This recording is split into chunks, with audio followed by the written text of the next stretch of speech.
It was September 14th, 2022, a date that's carved into my memory like a scar I'll never heal from. The day I discovered the one truth every husband fears, that the person sleeping beside me, the woman I trusted more than life itself, was hiding something that could destroy everything we built together. But before I tell you what I found, hit that like button and subscribe, because what you're about to hear is not just my story, it could be anyone's nightmare. At first, life looked normal. My wife and I had been married for almost 10 years. We had a routine, a rhythm, work, dinner, laughter, the small fights, the making up after, the kind of life most couples dream of. From the outside, we were perfect. People used to tell us, "You two are made for each other." And I believed it. I wanted to believe it. But behind that perfect picture, there were cracks, little things. She'd smile at her phone when I wasn't looking, laugh at jokes I never heard. She'd guard that screen like it held the secrets of the universe. And me, I brushed it off. I told myself, don't be paranoid, man. She loves you. Still, something in my gut, it wouldn't let me sleep. You ever had that feeling? Like a shadow watching you even in your own house. That's what it felt like. I kept thinking, what if I'm wrong? What if I'm right? And then, one night I found it. The clue, the first breadcrumb that would lead me to the truth. And let me warn you, once you see the truth, you can't ever unsee it. That's when I knew. My life was about to change forever.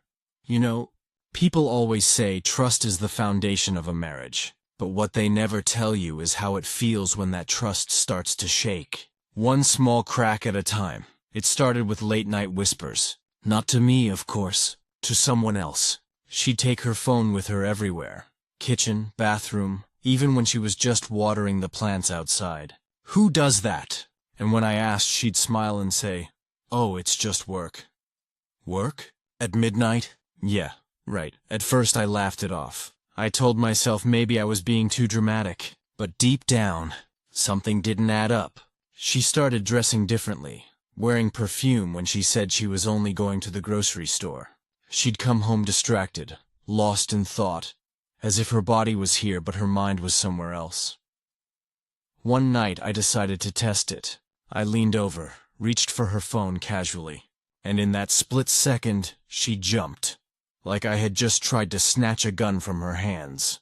I laughed nervously like it was a joke, but inside, my stomach dropped. That was the confirmation I didn't want. Still, I didn't have proof. And proof, my friend, is everything.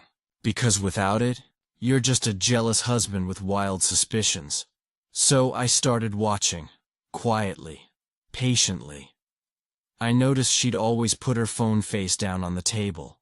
Notifications off, password changed, a second lock screen. Every detail screamed one thing. She was hiding something. And then, it happened. The slip-up. She forgot to take her purse with her one evening when she went to shower. Now, I don't know if you believe in fate, but that night, fate was on my side. I reached inside, and there it was. Not her regular phone. Another one. Slim, black, cold in my hand. A secret phone. My heart was pounding so hard I thought it might give me away. I stood there, frozen, just staring at it. You ever get that feeling when you know you shouldn't open the door, but you can't stop yourself? That's what it was. I unlocked it. No password. Big mistake on her part. And what I saw, it shattered me. Messages, hundreds of them. Some innocent, some not so much. Her laughter written in words. Her secrets spelled out to someone else. Another man. A name I didn't recognize. My wife. My partner in everything.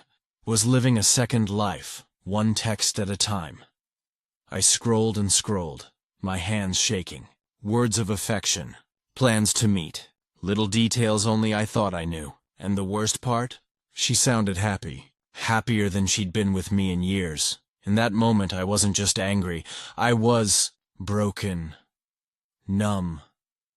Like the world had gone silent except for the echo of those messages in my head. And yet, even through the heartbreak, one thought cut through louder than anything else. She doesn't know I know. And that, right there, was power. Because the moment you know the truth and the other person doesn't, that's when the real game begins. And I decided right then, I wasn't going to confront her. Not yet, no. I was going to make her pay. But first I had to play along, like nothing had happened. You ever try to sit across from someone at dinner, while knowing their darkest secret? That's where I found myself. There she was, smiling, passing me the salad like nothing had changed. But for me, everything had changed. Every bite of food tasted bitter. Every laugh from her lips sounded fake. I wanted to scream, to throw the phone right on the table and watch her face fall apart. But I didn't. Not yet. I needed to choose the right moment. Confrontation isn't just about timing, it's about impact. So, I waited. I played the part of the loving husband. I kissed her goodnight. I asked about her day. I even joked around. She had no idea I had already read every word she'd typed to that stranger. And let me tell you, that kind of silence burns inside you like fire. Finally, one night, I couldn't take it anymore. We were sitting in the living room, and she was glued to that phone. Not the secret one this time, but the regular one. I looked at her and said calmly, "Who are you always talking to?" She froze, just for a second, but I caught it. That hesitation, it told me everything. She smiled nervously. "Oh, it's just my cousin. You know, family stuff." Her cousin? Nice try. I leaned in, looked her in the eyes and said, "Then why do you need two phones?" Her face went pale. She didn't know I'd seen it. She tried to laugh it off, asking what I meant, but I pulled the second phone out from under the couch cushion where I had hidden it days earlier. The room went silent. Dead silent. She stammered, tried to explain. First denial, then anger. "Why are you going through my things?" she shouted. Funny, isn't it? People caught red-handed never confess first. They accuse. I didn't yell back. I just opened the messages in front of her, scrolled through them slowly, letting each word hang in the air like a knife. She broke down, tears streaming, begging me to listen. She said it wasn't what it looked like. But tell me, when a wife texts another man late at night that she can't wait to see him again, what else could it look like? I remember standing there, my hands shaking not from fear, but from rage. My entire life, my trust, my marriage, shattered in a few lines of text. I wanted answers. I demanded them. Who was he? How long? Did he know she was married? She dodged, lied, then finally admitted. It had been months. Not weeks, not days. Months. You'd think in that moment I'd explode. But strangely, I didn't. My rage turned into something colder, sharper. I realized that yelling wouldn't fix anything. Walking out wouldn't satisfy me either. No, if she thought betrayal was a game, then she was about to learn how it feels when the other player knows all the rules. So, I told her I forgave her. I hugged her. I even kissed her forehead and said, "Let's move on." And the relief in her eyes, priceless. She thought she was safe, but in my mind, that was the exact moment I began planning my revenge. And believe me when I say, I wasn't going to just expose her. I was going to break her world piece by piece, the way she broke mine. You know the weird thing about pain? It sharpens you. It makes small things look like weapons. After that night, after I feigned forgiveness and felt her sigh in relief, something inside me changed. I stopped reacting. I started thinking. And when a man thinks with a broken heart, he can be very dangerous. Not violent, dangerous in the way a chess player is dangerous. Calm, patient, 2 moves ahead. First, I set a rule for myself. No messy scenes. No public shouting, no throwing plates, no dramatic social media posts with dramatic music. Okay, I admit. For about 2 seconds I imagined posting a very theatrical video.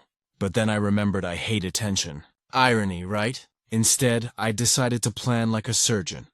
Precise, clean, and final. Step 1 was gathering everything. Not just the messages on that secret phone, but dates, times, names, places. Small patterns that would prove a longer story. When did he text her? Where did they meet? Who else knew? I became a collector of tiny facts. I saved screenshots, wrote down phrases, even noted the little lies she repeated. I knew evidence could be cold, but it is hard to argue with facts. Facts do not cry. Facts do not beg for forgiveness. Step 2 was control. I had to control the narrative before she controlled it. If I yelled infidelity first, she could spin it, sob, and suddenly be the victim. So I made a decision. I would wait for the right moment to reveal the truth. A moment that would maximize clarity and minimize her ability to manipulate people with half-truths. Timing, I learned, is a weapon sweeter than malice. Step 3 was audience. Who should know, and in what order? My mother, her closest friend, my best friend from work? I wrote out a list, like a strategist plotting a campaign. Not everyone needed to know at once. Release the truth like a slow leak, not a flood. Let it seep into the places that mattered most to her. Family, colleagues, the people she respected. That's when the world she'd built for herself would start to tilt. Now, full disclosure. I did consider petty things, like switching her favorite coffee for decaf. Yes, I'm petty. Don't judge. I even thought about rearranging closet labels. But petty is a dead end. I wanted consequences that would change her life, not just annoy her for a day. So I planned consequences. Financial boundaries. I quietly reviewed our accounts. I made notes. If necessary, I would secure what was mine, legally and wisely. I talked to a lawyer, not to start a war right away, but to understand my options. Knowledge felt like armor. If things ended, I wanted to end them with dignity, not desperation. Then came the hardest part, my inner voice. Revenge can easily turn you into the thing you hate. I set moral limits. No illegal acts. No public humiliation that could destroy innocence. I refused to harm children, friends, or people who had nothing to do with their betrayal. Keeping those lines made me feel human again, even as I planned to hurt someone who hurt me. I also rehearsed my face. Weird, I know. But readers, actors, spies, they all practice. I practiced calm. I practiced forgiveness. I practiced indifference. I would be the man who could smile while dropping a truth bomb. That smile would be my signature. And then, here's the part that most people get wrong. The plan included an exit. I prepared the route out of our life together if it came to that. A life rebuilt, not wrecked. Because real revenge, I told myself, wasn't only about punishment, it was about reclaiming peace. One night, as I sat with the list of dates and messages, I realized something important. Revenge would not make the hurt go away. It wouldn't bring back the quiet mornings or the small hands I used to hold, but it could force accountability. It could stop the ongoing betrayal. And sometimes, that is enough. So I closed my notebook, breathed in, and smiled in a way that meant trouble. I had a plan. The pieces were set. All that was left was to wait for the perfect moment to move. And move I would. But I promise you this. What I did next is not what most people expect. It wasn't loud. It wasn't petty. It was surgical. And when it hit, the room where we'd eaten dinner for years would feel like foreign ground. Curious? Good. Because in the next part, I'll tell you exactly how I began to pull the threads. And how everything started to unravel. Don't blink. When you decide to make someone pay, the first thing you learn is that revenge is choreography. Every step must be placed. Every pause has a meaning. I'd planned for months. Now it was time to perform. Step 1. Tighten the circle. I quietly backed up every message, every photo, every little thing that proved what she'd been doing. Not because I wanted to be cruel. Because I wanted ironclad truth. Screenshots, dates, small notes beside each one like a detective marking evidence. Nothing illegal. Just plain facts. Yes, I felt like a spy for a week. Very glamorous, not. Step 2. Protect myself. I moved some money to an account only I could touch. I changed passwords. I secretly made copies of important documents. Practical things. Important, boring adult things. Revenge with an empty bank account is bad revenge. Trust me on this. Unless you enjoy sleeping on an air mattress in your lawyer's office. Kidding, mostly. Step 3. Prime the witnesses. I didn't want a screaming match in a restaurant where half the room took her side because she cried loudest. So I chose the people who mattered most to her reputation. Her closest friend, her sister, the boss she respects. I reached out privately, calmly, and showed them what I had. I wasn't begging for anger or sympathy. I laid facts on the table. The reactions were priceless. Disbelief, then shock, then quiet acknowledgement. People don't like to be lied to. They respect truth when it arrives neat and undeniable. Next came the reveal. And here's where timing mattered. I didn't expose her in a way that destroyed everything instantly. I exposed her where she would have the least chance to twist the story. In one-on-one conversations with people who mattered most. A text to her sister with clear screenshots. A calm meeting with her friend over coffee. An email to the HR department at her workplace. Not accusing her, but showing dates that raised honest questions about professional conduct. I kept my tone measured. Fury is noisy. Measured calm is deadly. People always ask, did you enjoy it? The answer is complicated. There was a sharp, satisfying moment when I watched the mask slip from her face in front of her friend. That flash of real fear. Like someone finally seeing the true bottom of the painting. But it didn't make the ache go away. It simply changed the shape of it. There were small moments I admit were deliciously petty. I changed the label on her favorite wine so she'd get the wrong bottle at a dinner.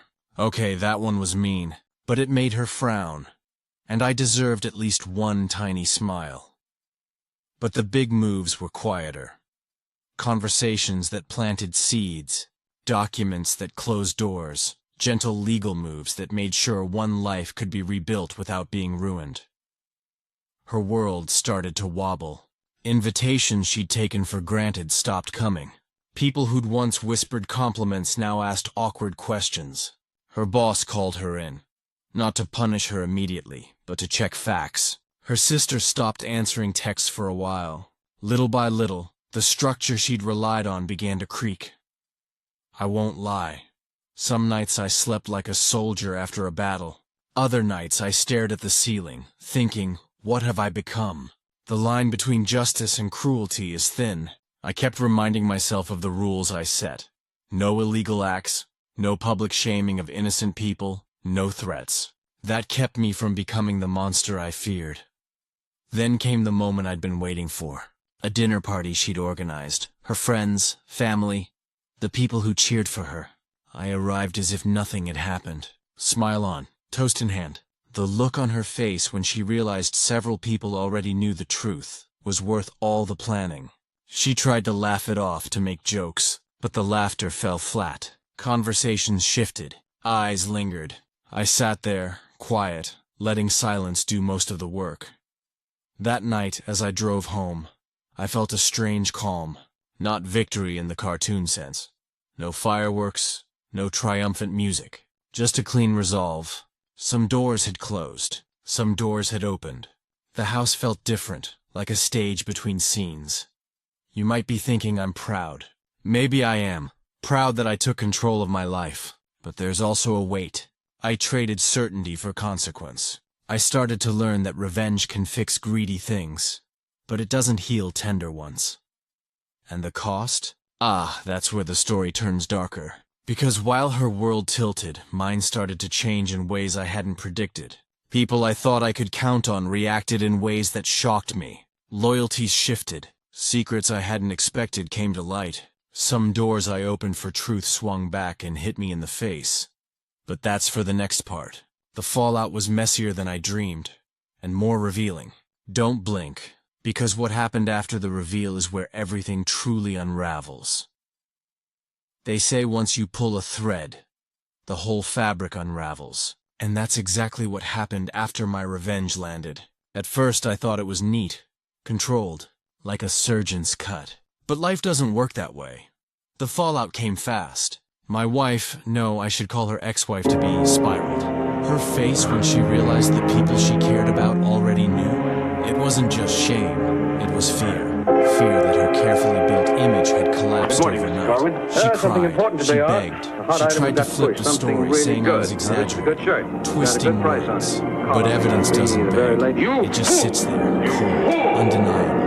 Her sister stopped visiting. Her best friend kept distance. Even her boss, the one she admired so much, pulled her into a private meeting. And when she came home that evening, I could see it in her eyes. noise. The walls were closing in. But here's the part I didn't expect. Revenge doesn't only wound the guilty, it splashes. Friends started asking me uncomfortable questions. Why didn't you just leave quietly? Some blamed me for being too calculated. Others admired it, almost like I was a strategist in some dark drama. I wasn't sure which was worse. For me, I should have felt victorious. I should have felt lighter. Instead, I felt hollow. There was satisfaction, yes, watching her face crumble when lies no longer worked. But at night, when the house was quiet, all I heard was silence where laughter used to be. The silence was heavier than the betrayal. She tried one last time to fix things. Tears, promises, desperate words about starting over. But I couldn't unsee what I'd seen. Trust, once shattered, doesn't glue back together. It only leaves cracks sharp enough to cut you again. I told her it was over. No yelling, no drama. Just a calm, steady truth. And in that calm, she broke harder than any scream could have done. The fallout wasn't fire and explosions. It was colder than that. It was the quiet aftermath of an earthquake. A house still standing, but with cracks you can never live inside again.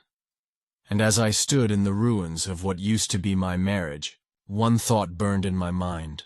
Was it worth it? Because here's the cruel truth about revenge. It gives you closure, but it doesn't give you peace. And in the days that followed, I began to wrestle with the hardest part of all. The reflection. Not about her, but about me. You know, people talk about revenge like it's a clean finish.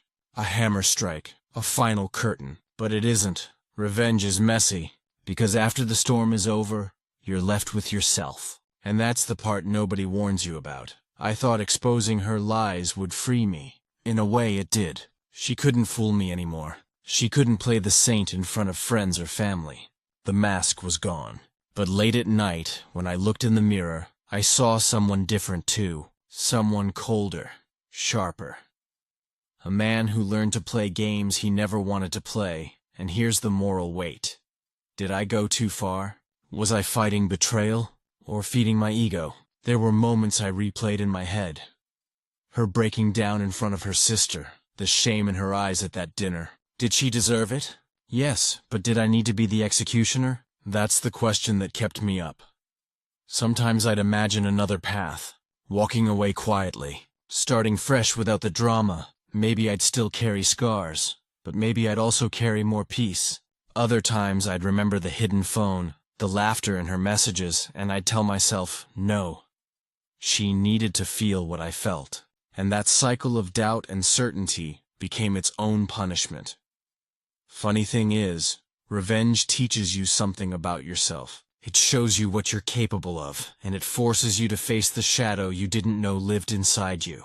Mine was patience turned into calculation. Hurt turned into strategy. So where's the line? Between justice and cruelty? Between standing up for yourself and dragging someone down? I still don't know. All I know is this. Trust, once broken, is gone forever. And revenge, no matter how clever, doesn't rebuild it. It only leaves you staring at the ruins, wondering if you burned too much. And maybe that's the real punishment of betrayal. Not what it does to you, but what it turns you into. And just when I thought the story was over, life threw me one last twist. Something I never saw coming. I thought it was finished. Divorce papers in motion, her reputation cracked, my revenge complete. But life, it loves one last trick, doesn't it? One evening I got a call. Unknown number. I almost didn't answer. But curiosity, always my weakness, made me pick up. And the voice on the other end? It wasn't hers. It was his. The man from the messages. He sounded nervous, almost desperate. He said, "I think you should know the truth." She lied to me too. I froze. Turns out he never knew she was married. She told him she was divorced, lonely, and starting fresh. She played us both. 2 lives, 2 stories, both built on lies. Suddenly my rage shifted. For months, I thought it was me versus him. But in reality, we were both pawns in her game. Here's the twist. The man didn't call to fight. He called to apologize. To me. He said he ended it, that he wanted no part in her lies. And hearing his voice, broken, betrayed, almost a mirror of my own, made me realize something chilling. Revenge had blinded me. I thought I was punishing her, thought I was ending the cycle. But the truth? She was never just cheating on me. She was cheating on him too. My revenge hadn't hit the real target. Because the real twist was simple. She wasn't who either of us thought she was. And in that moment, I realized, maybe you never truly know the person lying next to you. But the story doesn't end there. Because endings aren't clean. They come with choices. And mine was the hardest of all. You'd think the story ends with papers signed, doors closed, and me walking away a free man. But life doesn't hand you neat little endings wrapped with a bow. No, it tests you one last time. Weeks after that call from him, I saw her again. Not planned, just one of those cruel coincidences life loves to throw at you. She was sitting in a cafe, laughing, smiling, holding hands with someone new. A stranger. Another man caught in her web, and here's the twist. For a moment, I wanted to warn him, to stand up, point at her, and shout, "She'll ruin you. Don't believe a word she says." But then, I stopped myself, because what if that's not my job anymore? What if my final act of revenge was letting her carry her own poison into the next chapter? That's when it hit me. Real revenge isn't just exposing someone, it's walking away with your head high, while they keep sinking in the lies they built. And trust me, she was already drowning, so I left that cafe without a word. No confrontation, no scene, just silence. And that silence was louder than any revenge I could have planned. Now, when I look back, I don't see myself as the victim. I see myself as the survivor, the one who refused to let betrayal write the ending of my story. And maybe that's the lesson for anyone listening tonight. Sometimes, the last twist isn't what you do to them, it's what you choose not to do. And if you've made it this far, you're probably wondering, what would you have done in my place? And that's where my story ends. Or maybe where it truly begins. Betrayal, revenge, silence. Each choice left scars, but also taught me more about strength than I ever thought I had. Now I want to turn it over to you. If you were in my shoes, betrayed, deceived, pushed to the edge, would you have gone through with revenge, or walked away sooner? Drop your thoughts in the comments, because I read every single one. Your stories matter too. If this tale gripped you, make sure to hit that like button. It helps more people find these stories. And don't forget to subscribe for more chilling twists and unforgettable journeys into the darker corners of human nature. Until next time, remember, sometimes the biggest revenge is simply choosing to rise above. This is my truth. What's yours?